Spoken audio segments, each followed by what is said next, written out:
After these things there was a feast of the Jews, and Jesus went up to Jerusalem. Now in Jerusalem by the sheep gate there is a pool, which is called in Hebrew Bethesda, having 5 porches. In these lay a great multitude of those who were sick, blind, lame, or paralyzed, waiting for the moving of the water. For an angel of the Lord went down at certain times into the pool, and stirred up the water.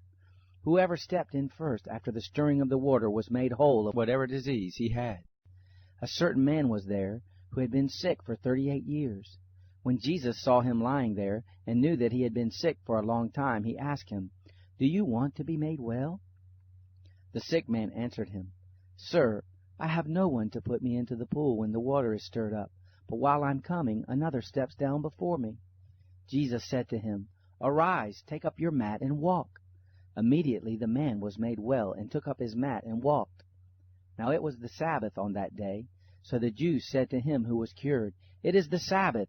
It is not lawful for you to carry the mat." He answered them, "He who made me well, the same said to me, 'Take up your mat and walk.'" Then they asked him, "Who is the man who said to you, 'Take up your mat and walk'?"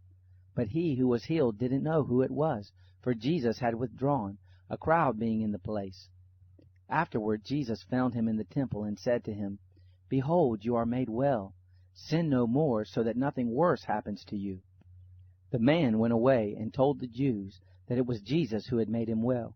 For this cause the Jews persecuted Jesus and sought to kill him, because he did these things on the Sabbath.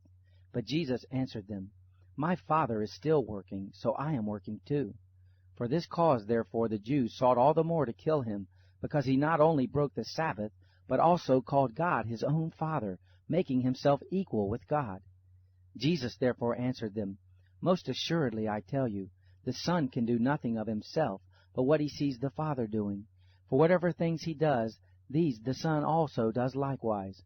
For the Father has affection for the Son, and shows him all things that he himself does. He will show him greater works than these, that you may marvel. For as the Father raises the dead, and gives them life, even so the Son also gives life to whom he desires. For the Father judges no one, but he has given all judgment to the Son, that all may honor the Son, even as they honor the Father. He who doesn't honor the Son doesn't honor the Father who sent him. Most assuredly I tell you, he who hears my word, and believes him who sent me, has eternal life, and doesn't come into judgment, but has passed out of death into life. Most assuredly I tell you, the hour comes, and now is, when the dead will hear the Son of God's voice, and those who hear will live. For as the Father has life in himself, even so he gave to the Son also to have life in himself. He also gave him authority to execute judgment, because he is a Son of Man. Don't marvel at this, for the hour comes, in which all that are in the tombs will hear his voice, and will come out, those who have done good to the resurrection of life, and those who have done evil to the resurrection of judgment. I can of myself do nothing. As I hear, I judge, and my judgment is righteous, because I don't seek my own will, but the will of my Father who sent me. If I testify about myself, my witness is not valid. It is another who testifies about me. I know that the testimony which he testifies about me is true. You have sent to John, and he has testified to the truth, but the testimony which I receive is not from man. However, I say these things that you may be saved. He was the burning and shining lamp, and you were willing to rejoice for a while in his light.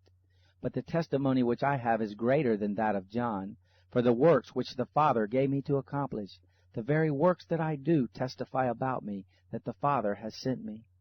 The Father himself who sent me has testified about me. You have neither heard his voice at any time, nor seen his form. You don't have his word living in you, because you don't believe him whom he sent. You search the Scriptures, because you think that in them you have eternal life, and these are they which testify about me. Yet you will not come to me, that you may have life. I don't receive glory from men, but I know you, that you don't have God's love in yourselves. I have come in my Father's name, and you don't receive me. If another comes in his own name, you will receive him. How can you believe who receive glory from one another, and you don't seek the glory that comes from the only God? Don't think that I will accuse you to the Father. There is one who accuses you, even Moses, on whom you have set your hope.